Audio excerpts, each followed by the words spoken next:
mendoakan yo aja kakean mugi-mugi ngene lho. Mugi-mugi dipun paringi sehat, rezekine lancar ngono lho. Ora kok dadak amin mugi-mugi ya Pak. Ya kuwi iki sampean ora ngerti to, kuwi jeda tinggi mikir. Ya, buat marapalan. Pasang temanten, selamat menempuh hidup baru. Semoga berbahagia. Amin. Amin ya rabbal alamin. Amin.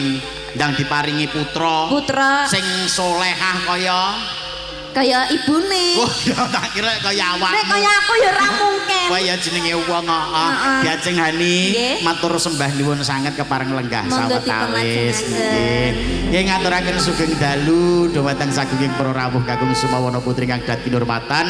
Sugeng lelenggan kanthi mardu-mardikaning penggalih sinambi ngerahapi dedaharan kang sampun sumadya sesarengan kalian Mayangkara campur sari. Ingkang angka sekawan wonten Diajeng Putri Lope Mayangkara.